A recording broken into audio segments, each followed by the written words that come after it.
Is it just me, or is there a bit of AI fatigue going on right now? All you hear on the news is that AI is going to take people's jobs away. On social media, there are so many fake AI generated videos flooding your feeds that you cannot even tell what's real anymore. Hell, at this point, some people genuinely seem to believe that I'm not even real, that all this is fake. The point is, AI is so deeply ingrained in our everyday lives now that we cannot go 5 seconds without running into it. Almost everybody I know, including my parents, uses tools like ChatGPT or Gemini every single day. But have you ever stopped to think about what actually happens the moment you type a question into ChatGPT? Because that query doesn't just disappear into thin air. It must travel somewhere to a physical place, right? Maybe you've heard the word the cloud thrown around, like your photos and your work are all saved in the cloud. But even the cloud has to live somewhere. I don't know, like in some building that has to stay powered 24 hours a day, 7 days a week. Those buildings are called data centers. And right now, tech companies are racing to build them at a scale the world has never seen before. There are already more than 10,000 data centers operating around the world. And Google, one of the most powerful tech companies on earth, announced in 2025 that it was spending $15 billion to build its largest AI data center campus outside of the United States. The location? India, specifically a coastal city in India called Visakhapatnam, or Vizag for short. Construction in Vizag only began in April 2026, right around the time data center projects in the US were facing growing pushback from local communities over power, water, and land use. Hey, I'll be honest, before I started looking into this, I had no idea what a data center actually was. I mean, don't get me wrong, I've seen the photos and videos of those gigantic buildings, supposedly using a shit ton of water and electricity, but I never really understood what's actually inside them. What they do exactly, or why do they need to be so enormous, and why they're suddenly causing so much controversy. So let's figure this thing out together. The goal here is that by the time you finish this video, you'll have a much deeper understanding of what a data center is, and why Google is building its largest one outside the US and India of all places, especially at a time when a significant number of planned data center projects in the US are being delayed or canceled. There are so many reasons we found, and one of them has to do with India's recently introduced data protection law. Speaking of data protection law, if the government of India is going this far to prevent large US tech companies from transferring Indian user data to foreign servers, that's a good enough reason for you to think about protecting your own personal data online, even if you're not an Indian citizen. In this age of AI and tech companies scraping all the data online to train their models, think about how much personal information you've been handing out over the internet over the years. Your name, your address, your payment details. It's highly likely that your personal data has already ended up in the wrong hands. Right now, an entire industry of data brokers, people search websites, and background check companies are quietly scraping the internet to build highly detailed profiles on you. And that's exactly where scammers and identity thieves go to buy your personal data, use it to impersonate you, open credit cards in your name, and steal your money. Imagine someone else taking out a loan under your stolen identity and you don't even realize it until it's too late. That's why you need Incogni. Incogni doesn't just remove you from data broker sites.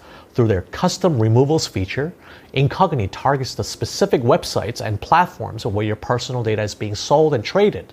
They contact these companies on your behalf, demand that your information be deleted, and actually verify that it's been removed. They handle everything so you don't have to spend months doing it yourself. Think of it as taking yourself off the internet, the same internet where your data is being bought and sold every single day without your permission. If you want to protect your data from being exploited, try Incogni by scanning this QR code or using the link in the description. Use the code AsianBoss at incogni.com/AsianBoss to get 60% off an annual plan. That's 60% off to protect your identity and remove yourself from the internet.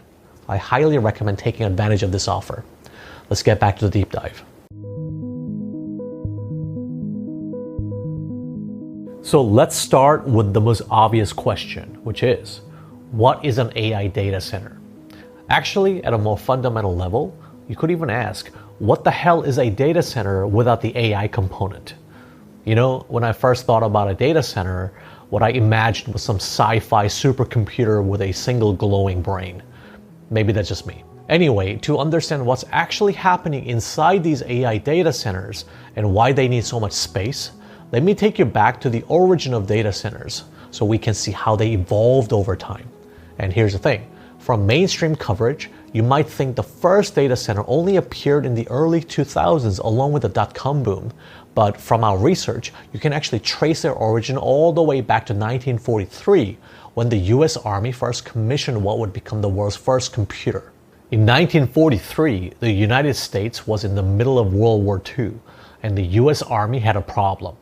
Artillery was one of the most devastating weapons in that war, but firing it accurately required precise calculations.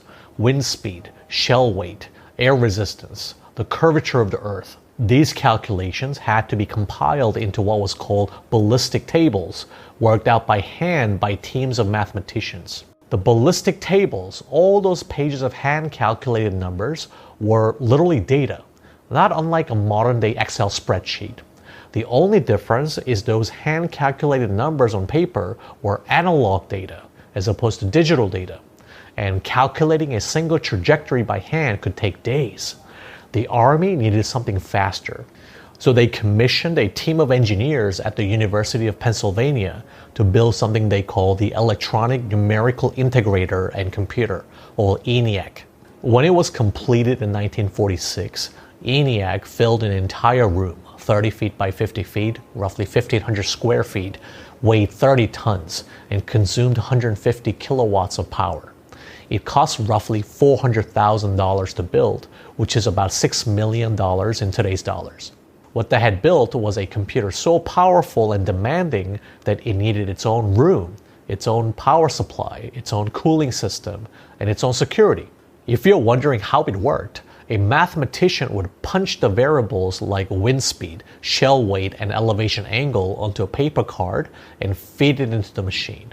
ENIAC would process it and spit out another punched card with the answer. A calculation that previously took a human mathematician anywhere from 20 to 40 hours.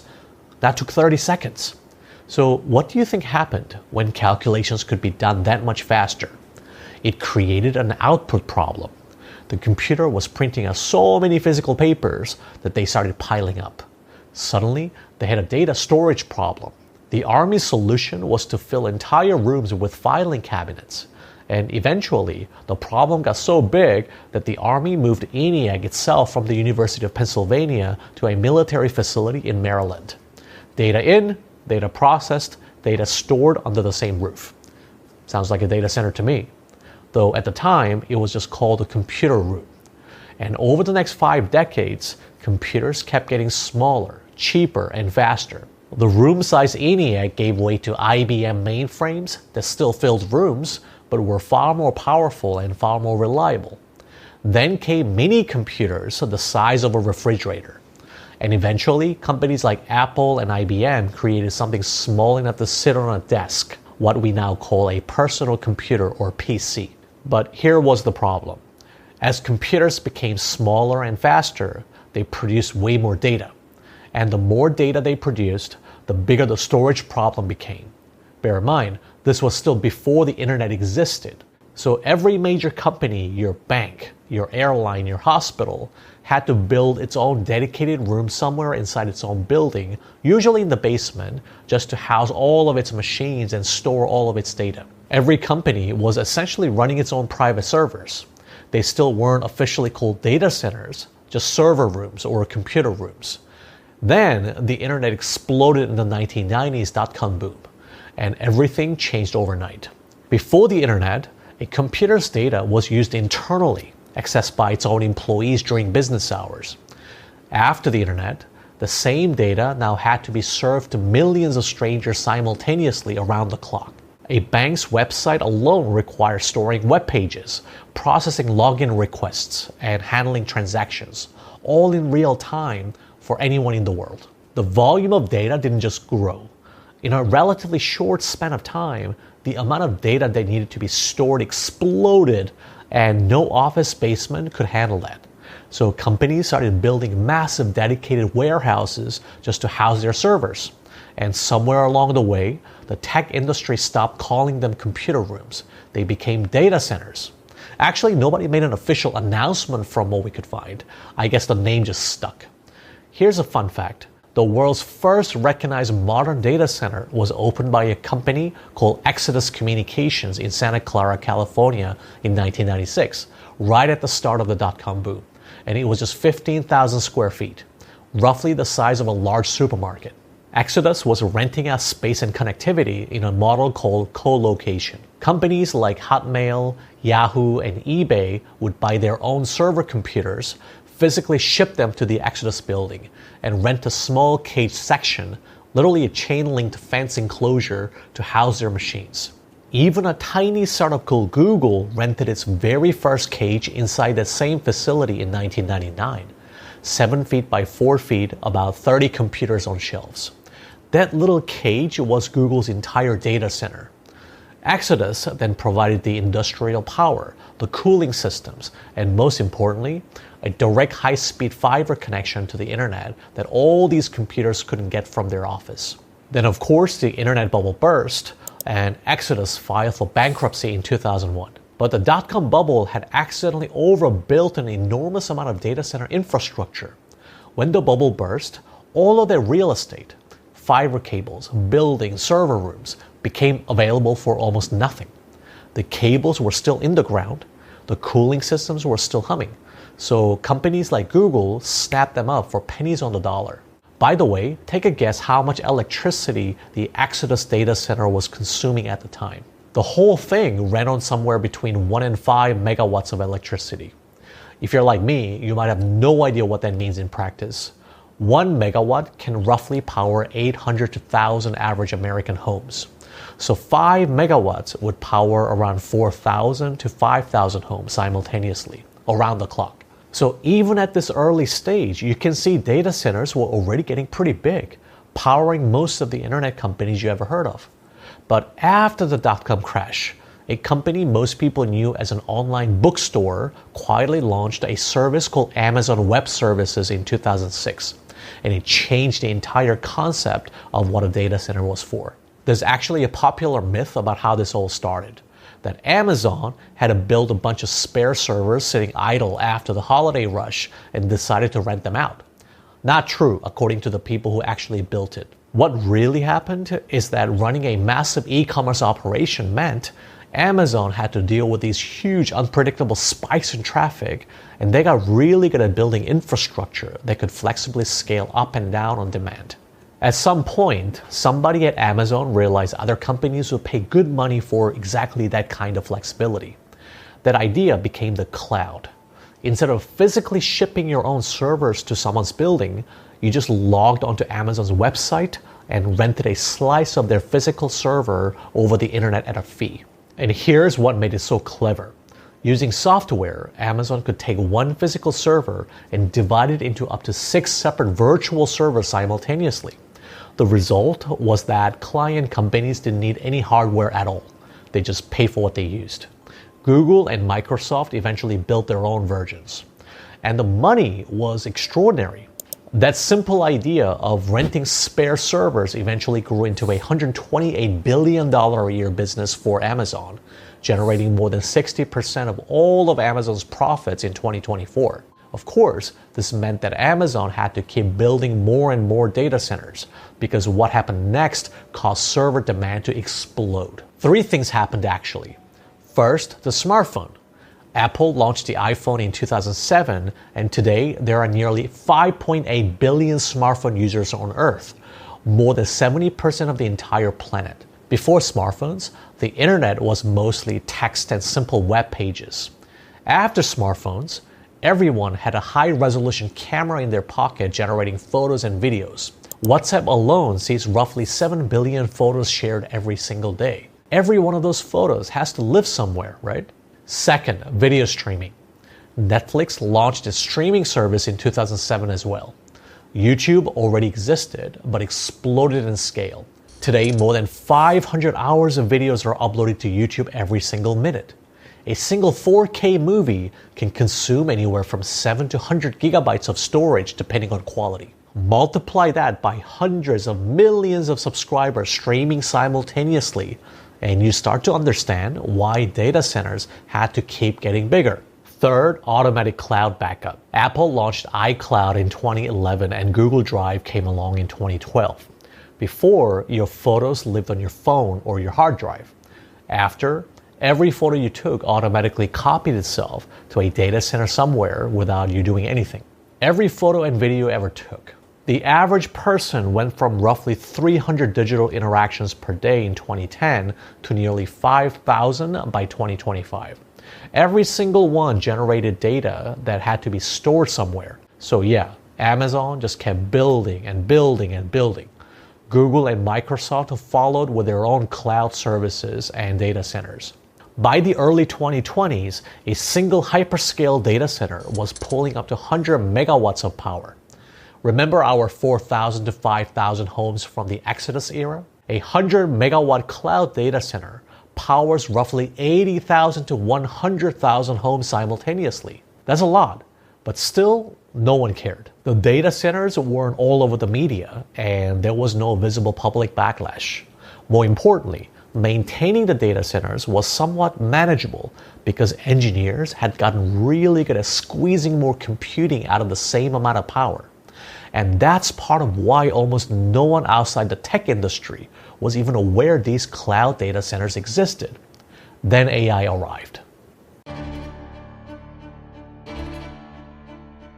In November 2022, a US tech company called OpenAI launched a product called ChatGPT, an AI tool that completely changed the way the general public views AI and made Google search feel outdated, like flipping through an old phone book or something. Within 5 days, it had 1 million users, and within 2 months, it had 100 million, the fastest adoption of any consumer product in history. Suddenly, everyone, including myself, started using ChatGPT for pretty much everything.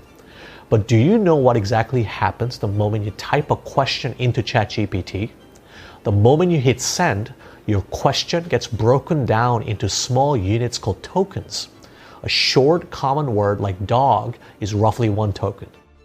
A longer, more complex word might get split into 2 or 3 tokens. Those tokens get sent as a standard encrypted data packet through your internet connection the same way an email travels and into a data center. There, thousands of specialized chips called graphics processing units, or GPUs, run your tokens through layers after layers of mathematical calculations until they produce a response. That process is called inference.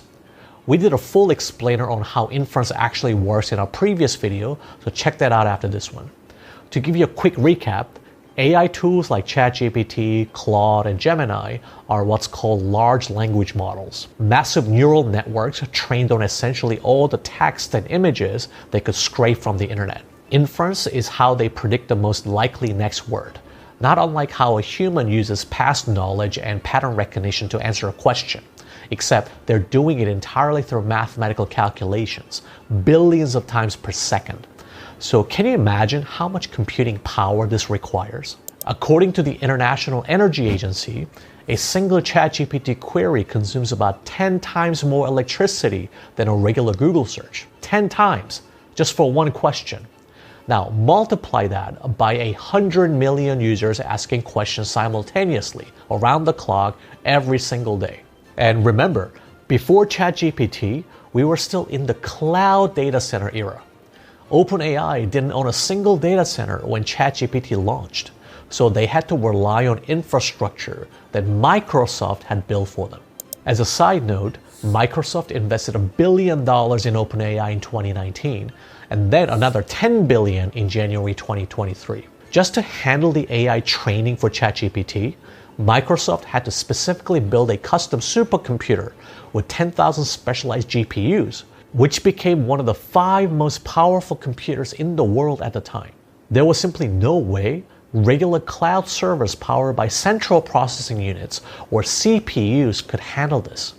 Just for your reference, GPUs are up to 100 times faster than CPUs for AI workloads. And even with all that, in the early days of ChatGPT running on the GPT 3.5 model, the system still crashed. Do you remember the now infamous message? ChatGPT is at capacity right now. Training GPT-4 alone required 25,000 of these GPU chips running non-stop for 100 days straight at a cost of $100 million. When GPT-5 launched in 2025, OpenAI needed over 200,000 GPUs just to serve responses to users, 20 times more chips than the original supercomputer Microsoft built. And that was just for inference, just for answering prompts. And now in 2026, we are already in the GPT 5.5 era, where ChatGPT alone processes 2.5 billion prompts every single day. That's roughly 29,000 questions every second. OpenAI has already committed to scaling to millions of GPUs over the next few years. That's just for OpenAI. We haven't even touched Google yet. Talk about the escalation here from 10,000 GPUs to millions of GPUs in just a few years. Can you see how that requires data centers at a scale that almost nobody was prepared for? I say almost because there was one company that everybody seemed to write off as soon as ChatGPT launched, but in hindsight was better positioned and prepared than any other company with more of the foundational infrastructure already in place than its competitors. That company was Google. As it turns out, Google already had the largest AI research team in the world. And here's the wild part. Google had essentially built ChatGPT before ChatGPT even existed. One of their most brilliant researchers was a man named Noam Shazir. He was actually one of the core authors of the legendary 2017 Google paper that invented a transformer, the literal underlying math that powers all of modern AI today. While at Google, Shazir built two revolutionary conversational chatbots, Mina and Lambda, that could hold sophisticated conversations on virtually any topic. Shazir was so convinced of Mina's potential that he wrote a memo to Google leadership predicting it would eventually replace Google search. But Google refused to release it, citing safety concerns. So in 2021, Noam Shazir left Google to start a new AI chatbot startup called Character AI. Then OpenAI launched ChatGPT in 2022, and Google completely panicked. In August 2024, just 3 years after Noam Shazir walked out the door, Google paid a staggering $2.7 billion just to license Character AI's technology on the condition that Shazir would return to the company. So he went back to Google DeepMind not just as a newly minted billionaire, but also as a technical lead of the entire Gemini project.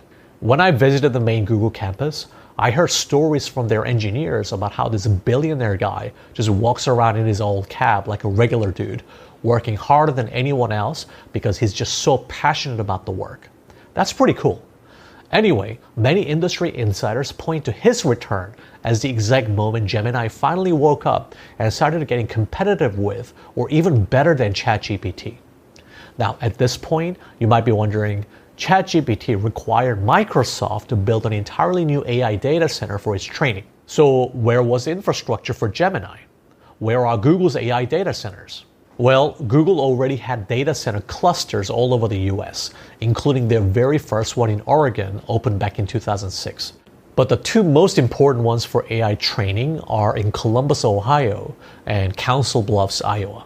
The Iowa campus was one of Google's earliest facilities, first built in 2009, originally meant for cloud workloads like Google Search, Google Maps, and Google Docs. For Iowa specifically, what Google had to do was take a hybrid approach, retrofitting those old cloud buildings from around 2017 while simultaneously building brand new AI-specific facilities right next to them from 2022 onward. Ohio, on the other hand, is a cluster built specifically with AI in mind from the start and is now the largest Google's AI training facilities, the physical place where Gemini essentially lives. Now, as far as retrofitting, you might think you can just walk into one of these old legacy buildings and swap out the old chips for new ones.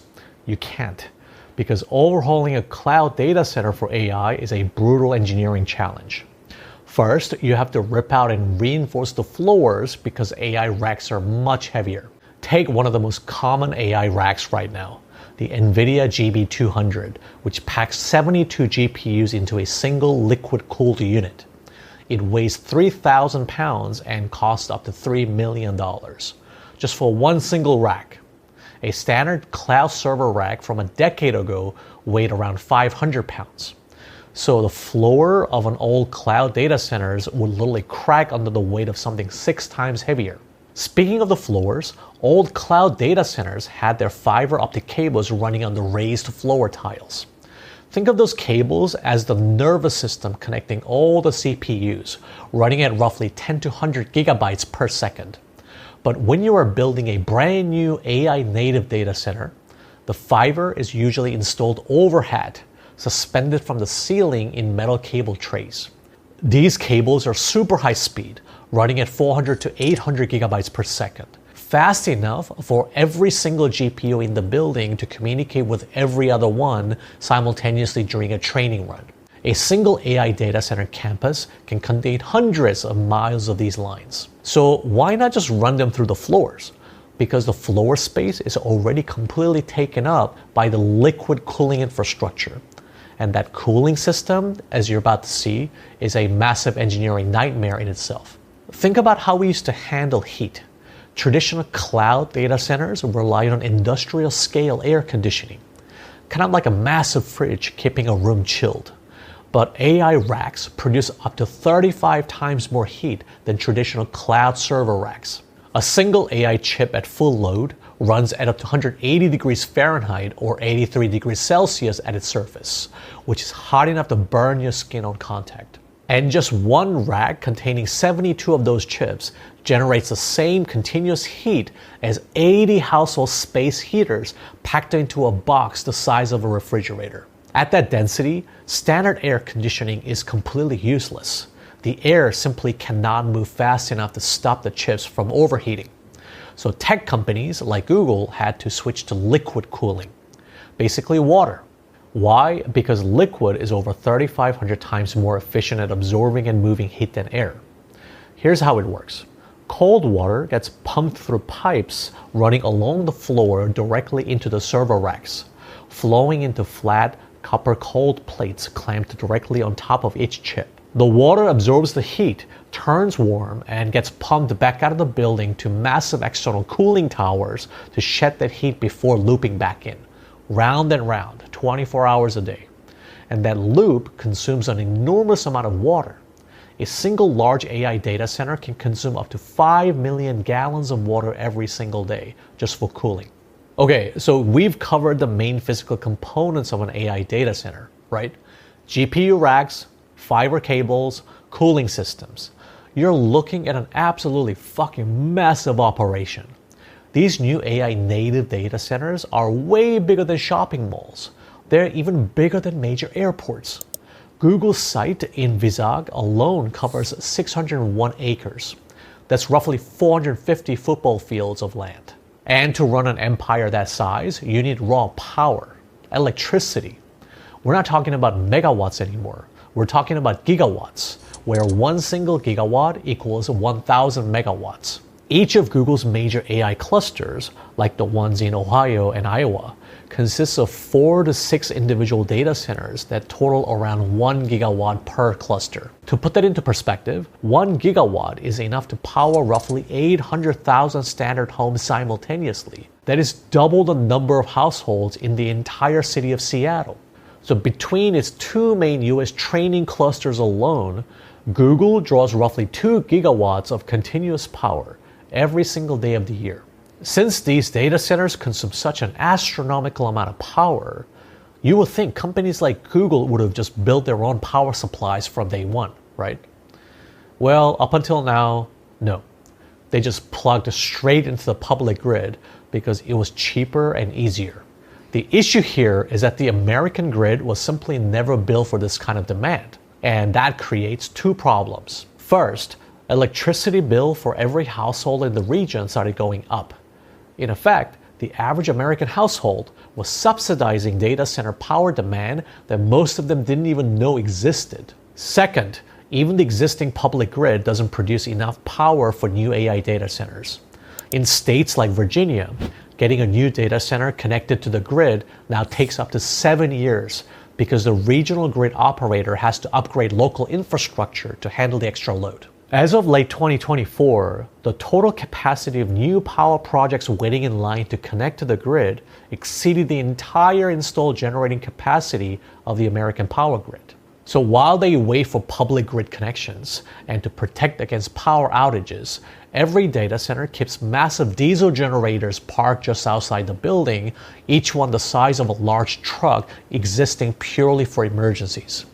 If the grid fails even just for 1 second during an AI training run, these kick in automatically. But some companies, tired of waiting years for grid connections, have gone further and built their own on-site power plants using natural gas turbines, which are basically jet engines bolted to the ground. Elon Musk's AI data center in Memphis is the most extreme example, running over 30 of these turbines continuously.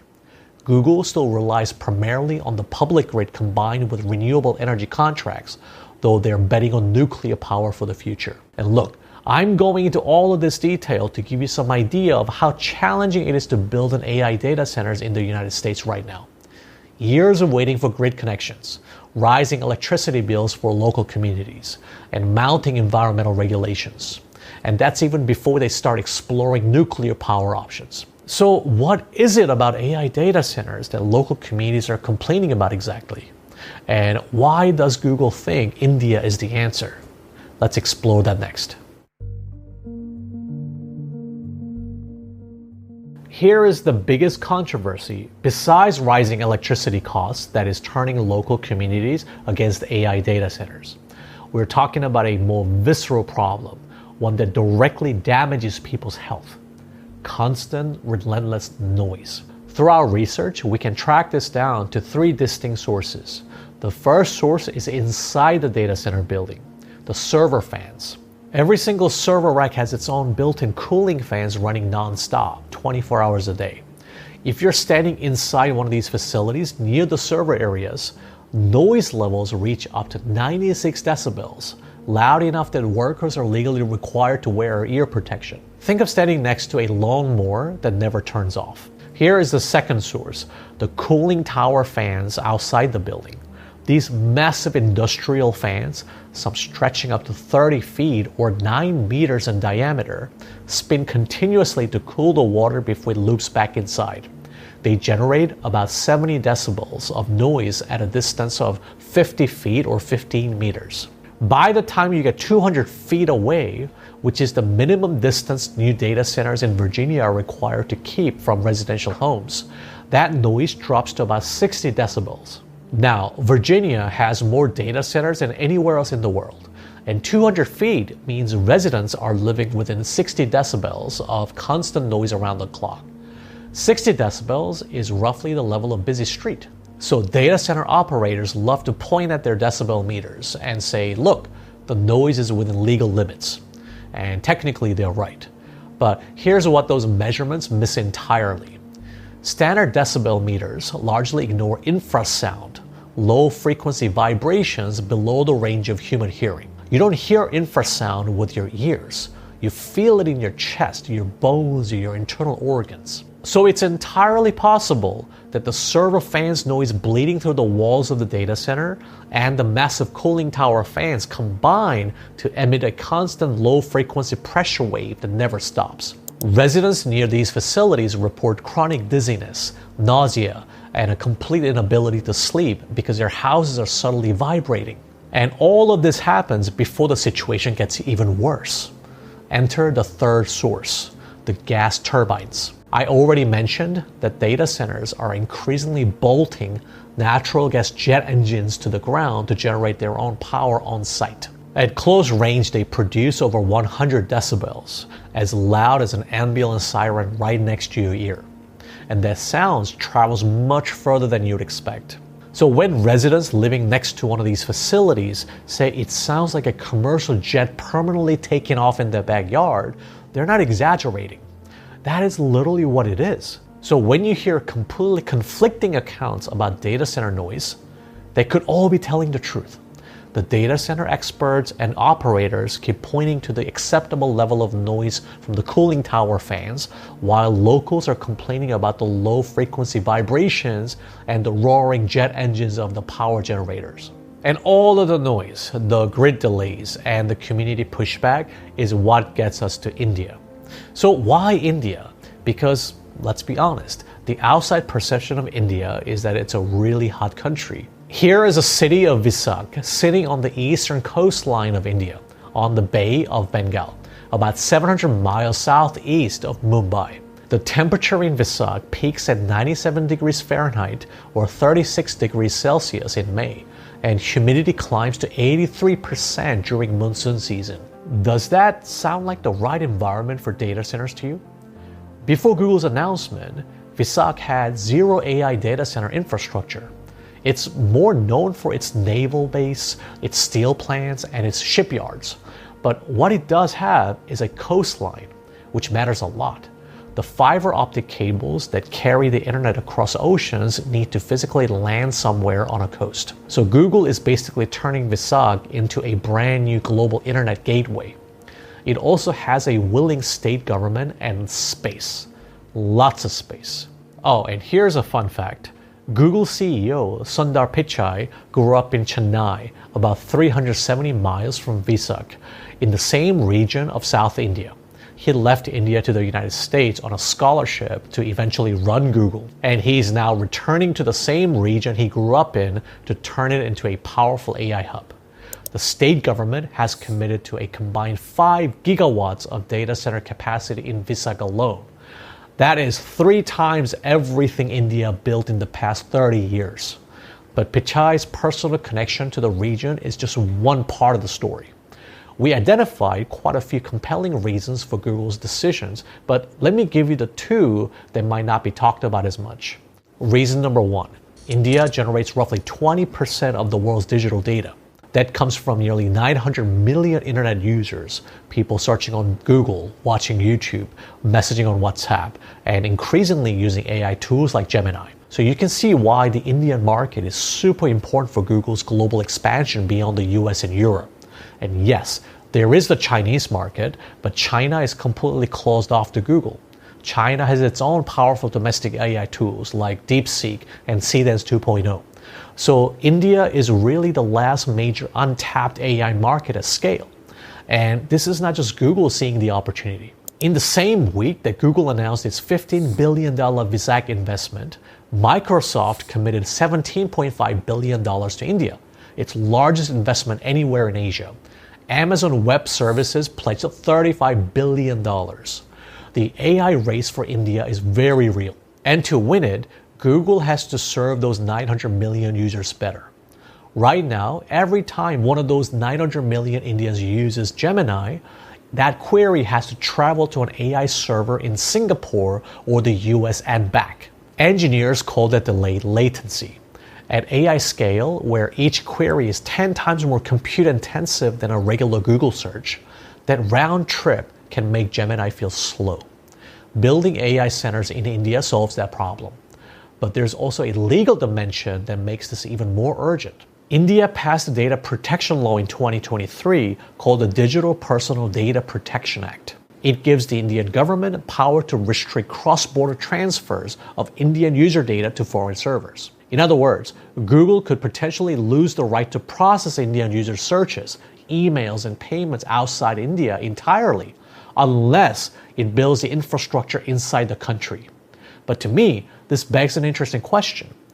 India passes law to protect Indian citizens' data from being controlled by foreign entities. Fair enough. But the machines processing the data are owned by Google, an American corporation, and therefore accessible to American authorities under US law. So who's really in control of Indian data? Maybe one could argue that the Indian data protection law was never about data sovereignty, and it was merely a convenient way to give Google a legal reason to act faster in investing in India. Something to think about. Reason number 2, extraordinary cost and infrastructure advantages.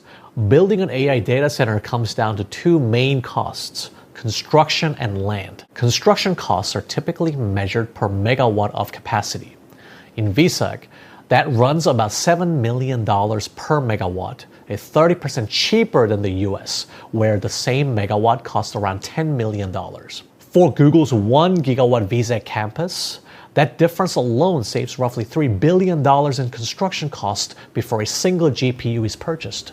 As for the land, in Virginia, it hit an average of $244,000 per acre in 2024 and jumped 23% in a single year as AI data centers competed for the same shrinking pool of available sites. In VSAC, the state government allocated 601 acres as part of the investment deal at a 25% discount on market price, which is already a fraction of Virginia rates.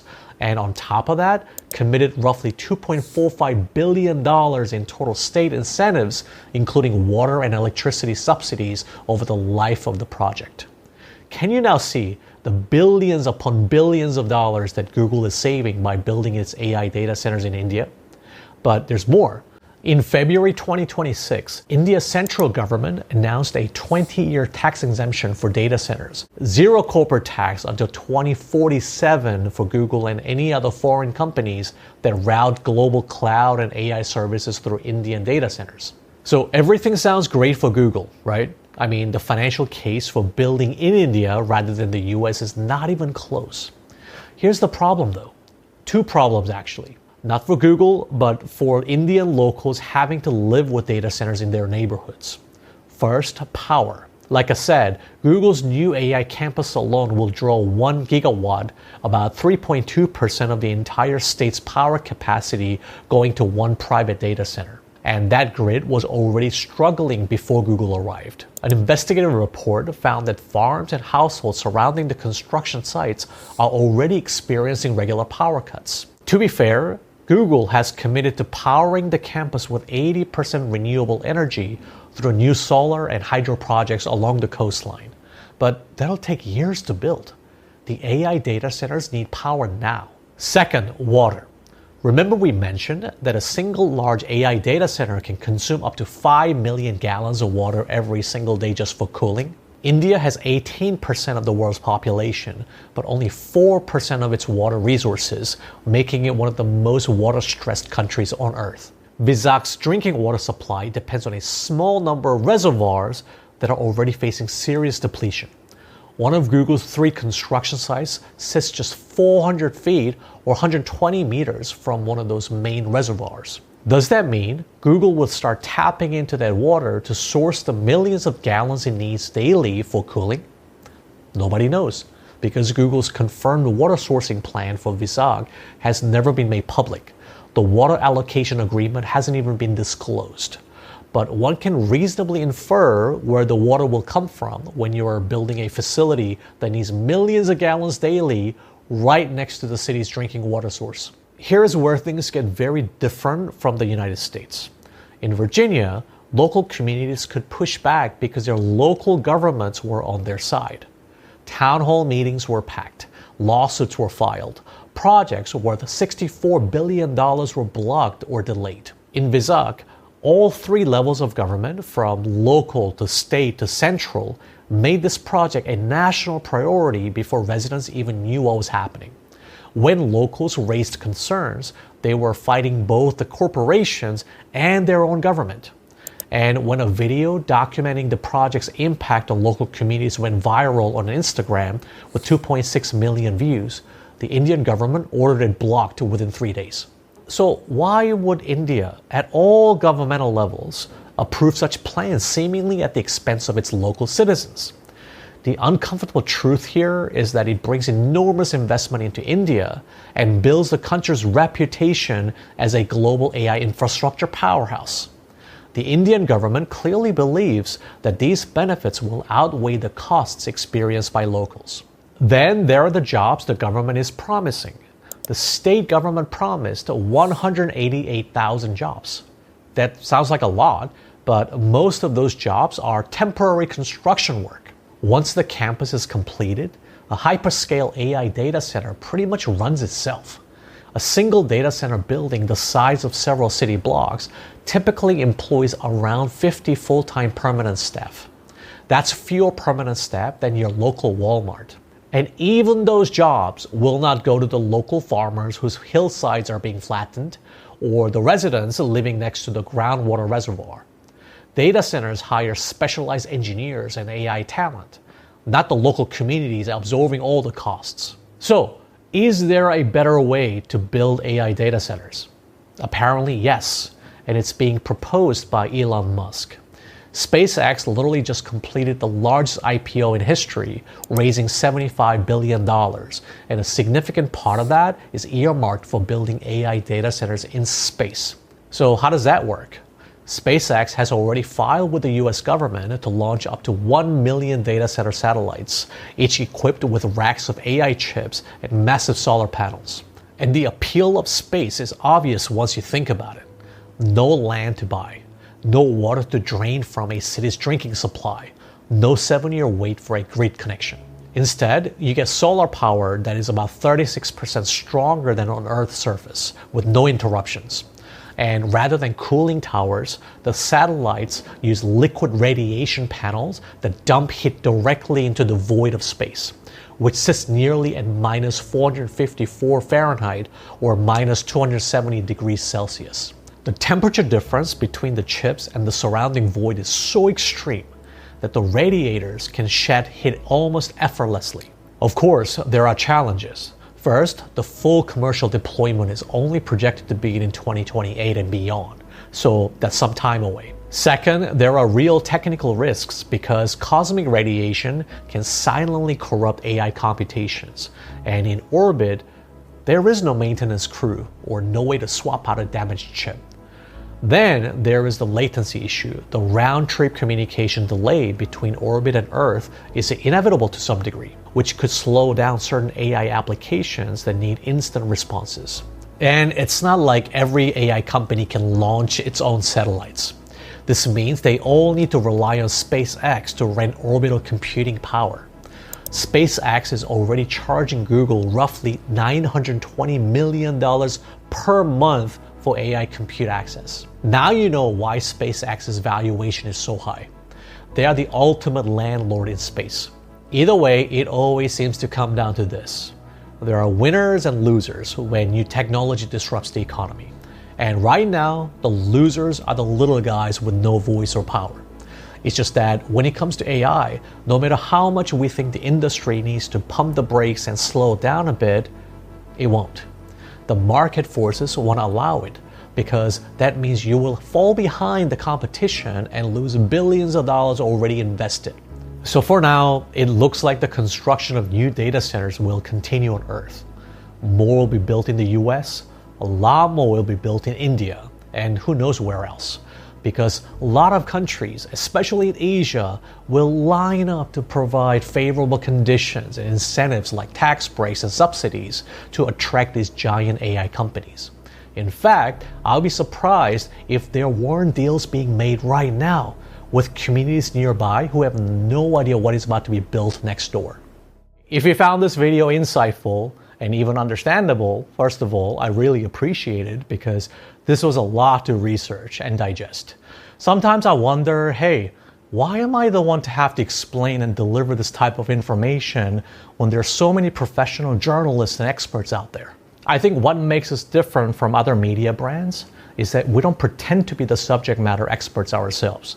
We do our best to research, keep asking questions, and really try to get insights that you cannot get from the mainstream media, Google search, or AI chatbots. And because we put a lot of time and effort into our research and storytelling, our uploading schedule can be unpredictable, which is why I'm asking you to subscribe and turn on the notification bell. Because unless you do, you won't even know when our new video is up. That'll hurt the YouTube algorithm, and our views will suffer as a result. So if you agree that our explainers need to be seen by the broader global audience who appreciate authentic insights and news from Asia, turn on the notifications and watch our next video as soon as it's up. Oh, and just a little update. We've been testing our new live stream format and we think we're almost there to start doing it on a regular basis. Maybe weekly, but not sure yet.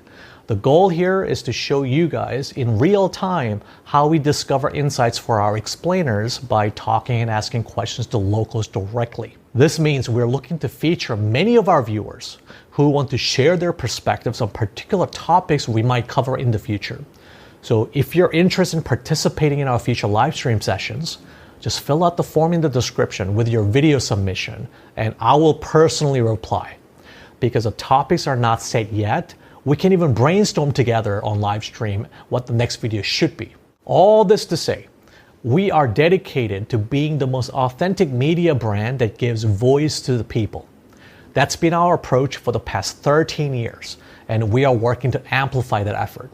So if you're sick of seeing my face all the time, just get in touch and I'll be happy to give you the platform. Let's really cut through the mainstream media noise and be the platform for real people's voices and perspectives. Of course, I'm Stephen Park. Thank you for watching all the way to the end. And as always, stay curious.